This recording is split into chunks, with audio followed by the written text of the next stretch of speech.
Okay. And you can't ask questions. Section 31 establishes fines if you disobey Health Canada. Now, it's not just disobeying Health Canada, let's say, on the basis of a court order. It's disobeying an inspector. So if a Health Canada inspector arbitrarily decides to descend upon you and order you to do something, and for whatever reason feels that you haven't obeyed that order, or you're challenging that order and want to discuss the details, if you disobey a Health Canada inspector, the fines are in the range of $5 million for the first offense. There's nothing in Canadian legal history that even touches this. That's unheard of. And there's nothing in the criminal code that goes to that extent. The highest fine known in the criminal code at the moment in Canada is $1 million for very specific and clearly defined infractions that are the basis of a court order. Not the basis of a Health Canada inspector walking in and saying, I don't like what you're doing, and you have been giving, now comes the next one, you have been giving your daughter ginger because she felt nauseated, or you have been giving vitamin C from your bathroom cabinet because it extends into private relationships. That is because Bill C-51 redefines the meaning of the word to sell. It used to be, according to the English dictionary, that if you sell something, you get some form of remuneration, either in money or in kind. And that's gone. Sell is giving someone a free sample, including your family. That is so if you want to give your daughter ginger because she's throwing up, Health Canada did not approve it. This is how far this can go. So this, I mean, you're painting an extreme scenario. However, it does sound like the bill proposes, well, the bill proposes drastic measures in an area where we know, according to Paul Zane Pilsner, this is the next trillion-dollar industry. There's a lot of money at stake here coming through because the wellness industry is at the cutting edge. It's going to take over what technology was able to produce on the financial scale. So there obviously is an invested interest from a business side on how to get that control, who wants to have that control. But it sounds so interesting because we're talking about putting laws and legal action around things that are actually helping people. Like, we're protecting people from what? I mean, realistically, natural products from the health food stores, from our homes, from our gardens, are truly helping people. Oh, yes, yes.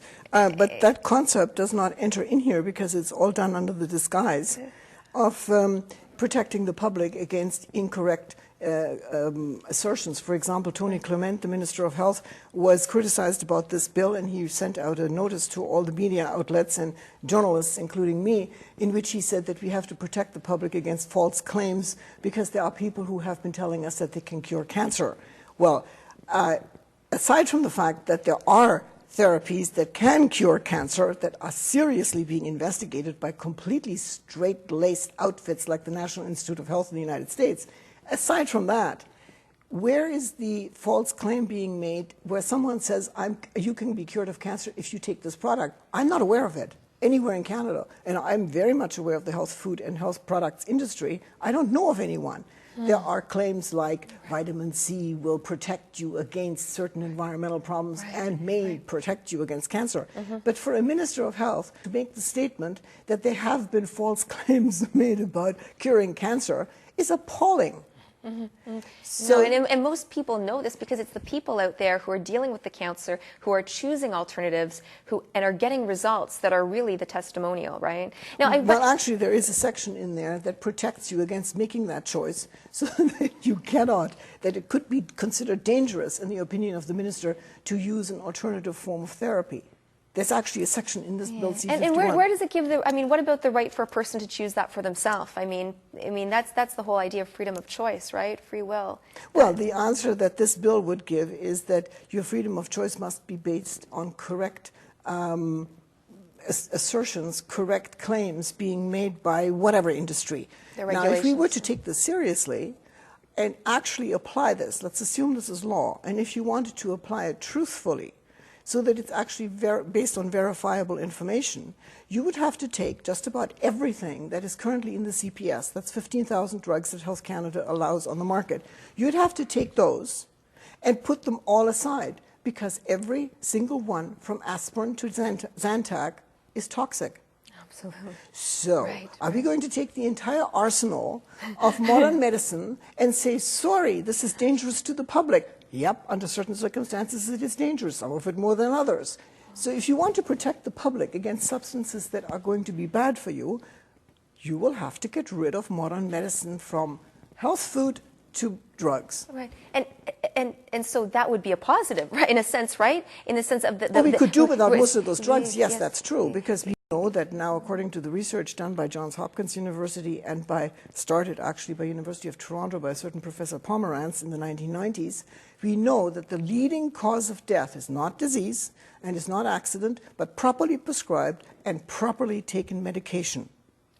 That is the leading cause of death. This is not my opinion. Isn't that like, I heard this... Death by Modern Medicine by Dr. Right. Caroline Dean. She just provides the details, and it's a very good book. Okay. But no, it's mainstream research. It's not me speaking. Right. This is the latest research. And we're going to go to a commercial break shortly. Are there a few more points that you want to read on the bill that would be better to read before we cut to break? Well, yes, academic freedom, perhaps. Health Canada is now going to put itself into the position with this bill that they can approve what kind of research may or may not take place in medical schools. That includes standard research, and it includes anything that has to do with nutritional medicine. So if you want to do a research project on vitamin C and scurvy, Health Canada can decide whether or not you may do this research. Not the university, not the research institutions that fund research, but Health Canada, and you cannot appeal it. Whatever the minister decides, that's the end of it. So it's the end of research. And from my point of view, that is the worst. Because it's not just that innovation is checked, but that even looking into innovation is stopped. We are completely being limited from all angles, from all ends here. And I'm so thankful that you are so articulate. You're able to share this message in so many different forms. We are putting across the websites for viewers to go to and learn more themselves. There are petition sites. And on that note, are petitions good? I mean, do they work? Signing a petition, do you think there's leverage in that? Work. There is a particular sort of algorithm that the government uses, and if I remember correctly, this is just from distant memory, it was Monty Quinter, one of the provincial ministers who explained this to me. If one person makes a phone call, that is considered, saying, I object, whatever, this is why, and sends maybe an email, that is the equivalent of 10 votes that might be lost. But if that person goes out of his way and writes a letter in great detail with copies to the media and so on, that is considered to be 100 potential votes lost. And if you make a personal visit to your MP or your MPP and provide documentation and demand a reply, that is considered to be 1,000 potential lost votes. Fantastic. And obviously this works, because otherwise they wouldn't have this algorithm. They must have figured this out. Absolutely. So in this case, you have to do more than a petition. You have to go to your MP. So write letters and make a visit in person. But never go alone. Okay. So have a witness? If you go to an MP, you have to be at least 2 people. You have to have a witness. And 3 people is equal to 3,000 votes. So people are going to listen up then. Okay. We'll see you after the break.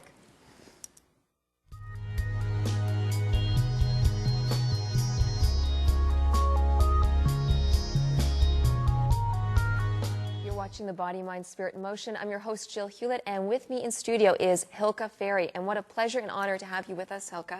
You are an ambassador, a warrior of light, getting information out there that is so needed. And in the second half of our show, we have a lot to cover, and I know we can do it. But we're talking about Bill C-51 and actually Bill C-52 now. Before we go into the rest of the details there, so many people come up and say, well, what about natural? Maybe we need these bills. Maybe we need these guidelines because the research isn't being done on natural products. And I understand that isn't the case from what you've been saying. No, it isn't. When I first started doing medical science writing for journals and magazines, the biggest surprise that I came across, and I come from a medical family, my husband's a doctor, the place is full of medical journals. The biggest surprise for me was that what is normally termed as alternative medicine, even stuff that has to do with meditation or any of those kinds of things, yoga, meditation, and so on.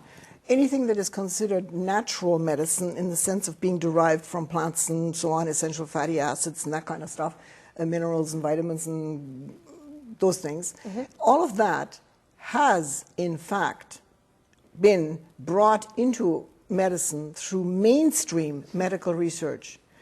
The information that we have on essential fatty acids, on neurotransmitters, on DHEA, on melatonin, on selenium, on vitamin B3, niacin, all of that information is mainstream medical research, not alternative. And that was the biggest surprise for me. Alternative medicine is usually secondary information.